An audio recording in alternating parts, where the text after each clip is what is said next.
Is this crooked? It honestly maybe isn't, but maybe it is. And you know what, if it is, that's just the vibe for today. It's crooked and it's imperfect because so are all of us.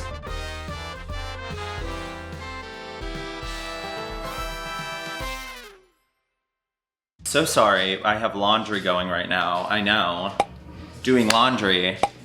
Ian's hanging out with friends for today. We always plan out our YouTube videos of like what we're gonna do for the week, but this week was a hard week for me. And I was really not motivated to do any content, film any funny videos, do like a game together. It was just like a really hard week. As we can see from this crying pic, this was like 2 days ago. And then the same thing happened yesterday, and it's Sunday right now, and our videos obviously come out on Tuesday, and usually we film our video the past week. So like, was really cutting it to the end, and I was like, I just cannot even bring myself to film like a fun, lighthearted YouTube video because the mental health was struggling. The mental health was struggling. I didn't even post a TikTok all week, which is like pretty rare for me because I'm usually like posting a lot of content and trying to like bring joy to everyone I can. And this week was a mix of feeling like summer is happening and I should be living my best life every day, and when I'm not, like I must be doing something wrong or missing out because I see so many people on social media having the best time of their life. It's just having graduated college and still feeling like, what do I really want to do with my life? Am I enjoying what I'm doing now? Why do I still feel so directionless, even if months ago or a year ago I would have thought this is exactly what I want to be doing? It's a lot of things, you know? It's anxiety about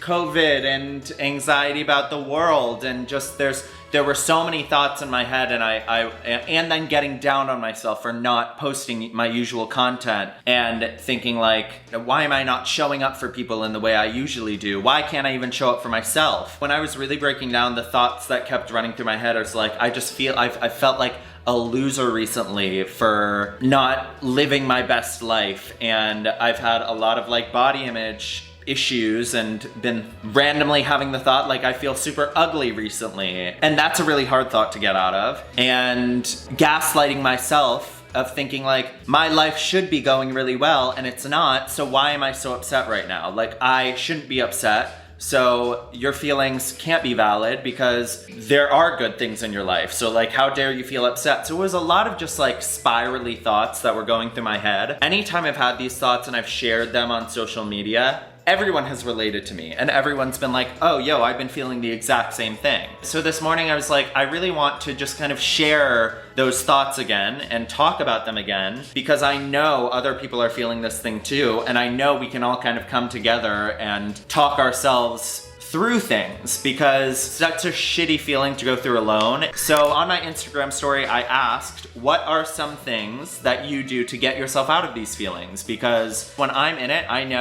I feel like there's no getting out of it. And sometimes letting it out doesn't even feel better because I let it out and then I'm like, now what? Now do I just kind of sit here with my feelings and think like, well, at least I said them out loud, or at least I cried them out, but I still feel them. Like, what do I do now? And it's not something I want to put on my relationship and have Ian always help me through that because that's not fair to him. And it's also not something that I know I can be doing alone. So there's like this balance I'm also trying to find of how much can I be there for myself while also still asking for help, but not dumping it too much on other people. It's like, where the fuck is the balance? How do we do this? And I don't think there's an answer, but I do know every time I put it out into the universe, it's very helpful, and I shouldn't be the only one hearing this help. So I'm going to share some of the lovely responses with you all, and we're going to get through some of our shitty mental health things together. I'm just gonna start going through the responses, and if anything resonates with you, please let me know, and let me know some of your own things in the comments. How do you get through certain things? My friend Bo said, the best thing is practicing gratitude for what I've got and thinking about how me from 2 years ago would think of me today. It's so easy to get lost in the day-to-day and forget that you're phenomenal. I love this, and I think that definitely is something I usually forget to do when I'm thinking about how shitty things are. I'm not thinking of anything good that's happening or anything that can be even seen as good. And some of the things I think should be seen as good, I will convolute into something that's bad. Like, I think how amazing it is I'm at this place in my life where I have a platform and am doing something I love, and then I will immediately think like, but it's not good enough. And people are only loving you for one aspect of yourself. I always feel like it's gonna come crashing down at any moment. And I know a lot of other creators feel that same anxiety. It's hard to like productively really focus on what actually is good that is happening and what I'm grateful for. And remind myself like, I'm sitting in an apartment right now. That's something I can be grateful for. I had a great breakfast this morning. I can be grateful for that, and like how thankful I can be for just being able to do so many basic things that I know some people aren't afforded. And I think it's a really tough thing to stay vigilant on what I can be thankful for, and giving myself grace and space when I realize I'm not focusing on my gratitude and being like, well, it's okay that I'm not focusing on my gratitude right now because things are shitty. But as a moment passes, thinking like, okay, now what can I look around my space or think about my life and think about what I am thankful for? And I'll do it right now. Some of those things are getting sober. I would not have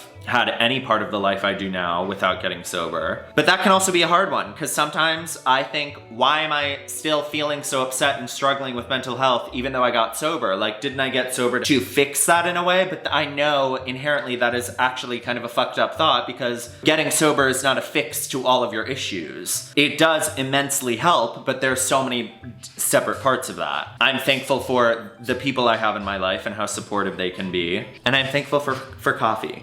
And for Blue Bottle. Avalon Murphy said, you need to have a day or night to yourself. Maybe even go on a totally out of the blue trip.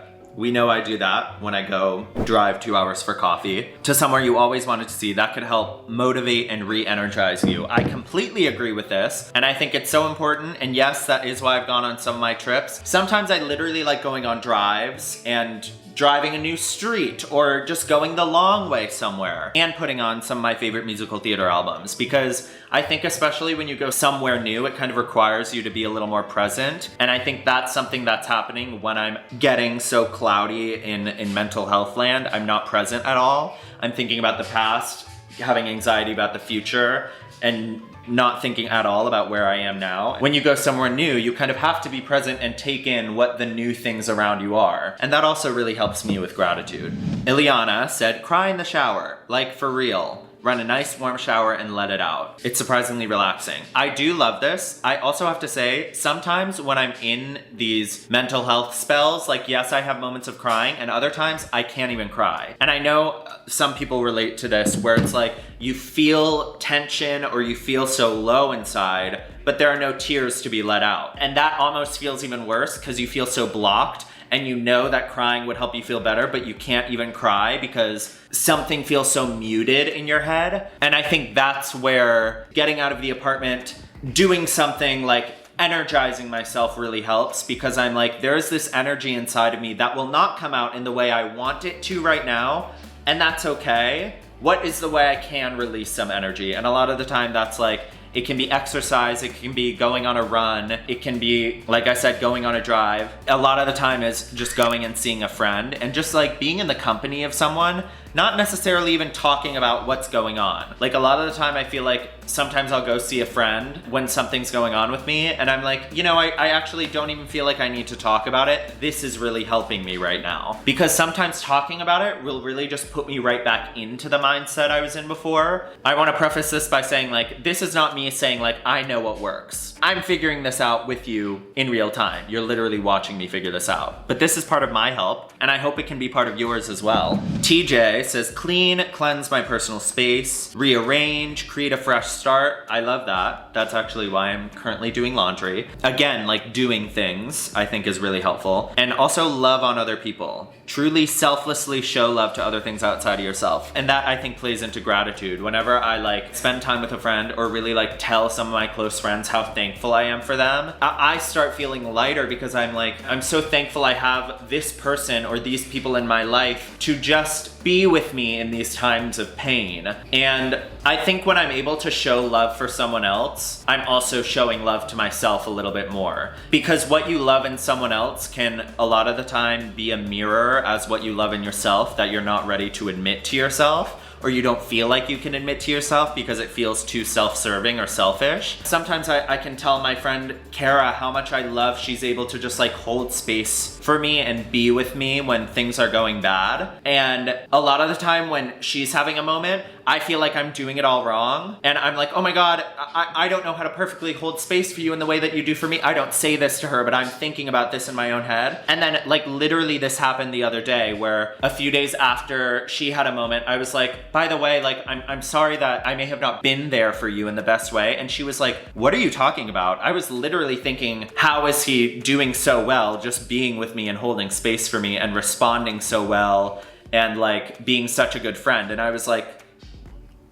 oh, like that was not the experience I was having at all. And I literally talked to my therapist about that I was having these worries that were completely unfounded and that I was actually doing to her what I think she so beautifully does with me. That is like a prime example of how it's so easy to forget the light that we have in ourselves, yet remember the light other people have. Jasper said, furious wank. You know, yeah, that's valid. I hold space for that. I see you, I stand with you, Jasper. Whatever your process is. Ezekiel said, make a list of 10 things I like about myself. This one is very important. Another thing that I very infrequently do, but would love to implement into my routine a lot. A year and a half ago, when I was still at college, like in Boston, I think I had an audition or something that I felt like went really badly, or I was feeling like my scene in musical theater wasn't gonna go well. Musical theater problems. And Ian told me, he was like, what are 5 things you do like about yourself or that you think you do well right now? He made me like write them down and then send them to him, and immediately made me feel better, because you have to then actively think, okay, what is something I really like? It's not like a passive like, oh, I like that. Like if you have to write it down, you have to really think about what you enjoy about yourself. And that's tough because you're not just passively being like, well, I like how I can make people laugh sometimes. You're fully writing it down, and you have to be kind of vigilant with exactly what you want to say. And it makes it very active. And then I walked away from writing those things down with those 5 things in mind. The negative things are no longer at the front of my brain, because for like 10 minutes, I had to very productively think about just the good things. And it can be really tough. It's much harder than it seems, but the end result is way more helpful than you think it will be when you're starting the activity. My friend Choice said, I like to try to stay off my phone and spend time with people who I have a great time with. Loneliness is my biggest enemy, so I try to stay surrounded when I'm down. Love you.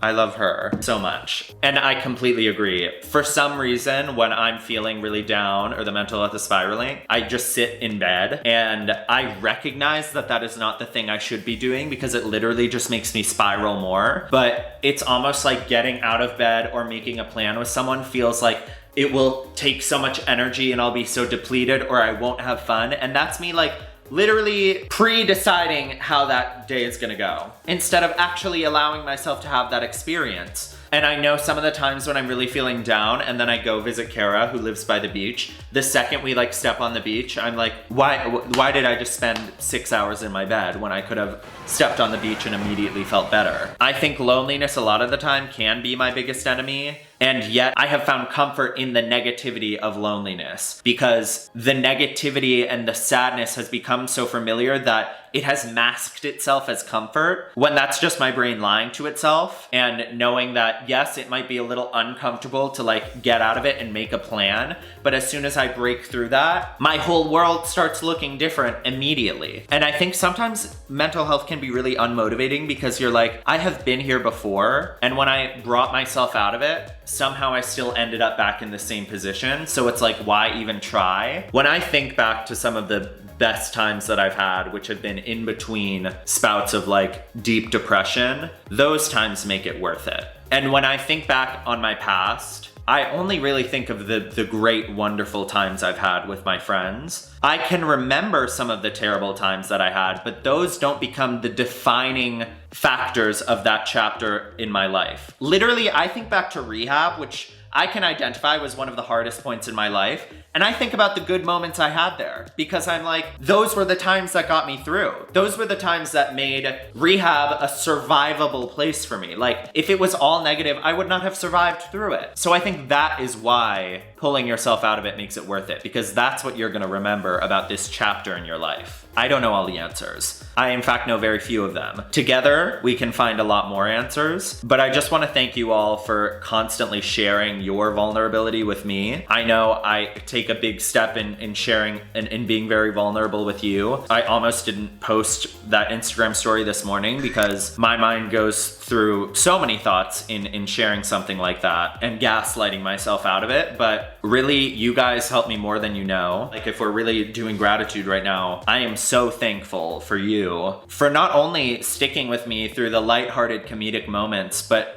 being there for me and for each other when we're all having a really fucking shitty time, because that is what life is. And I do love how people talk about it more, but I feel like it can never be talked about enough. And I see you all comforting each other in comments a lot of the time. And I just think we've created such a beautiful community that holds space for each other. And when I take a week off of making videos, some of the DMs I get are so unbelievably beautiful. And they're like, please take all the time you need and we'll be so excited for you when you come back. Because like, in my head, I'm thinking everyone's gonna be mad at me for not posting videos, which I know is so ridiculous, but that's like my own fear. And we all have our own completely unfounded fears of what other people are gonna say, even if they've never said it before, because that is how our negative self-talk manifests itself in our heads. I love you all so much. Thank you all for being here. I could ramble on for hours about how much you all mean to me and how much you individually mean to me, because I feel like I know so many of you individually now. Please remember to focus on your blooming. Here is to a much better week than our last one. And if it's still a shitty week, here's to being in that shittiness together and holding space for each other, going on long drives, going on long walks, going to get coffee, spending time with the people we love, watching our comfort movies, and knowing that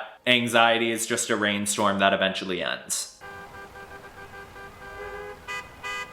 Is there a parade? 1 second. Wait, no, it's just people honking at each other because they're mad. But look at me looking at the bright side of things. Honking and I think it's a parade.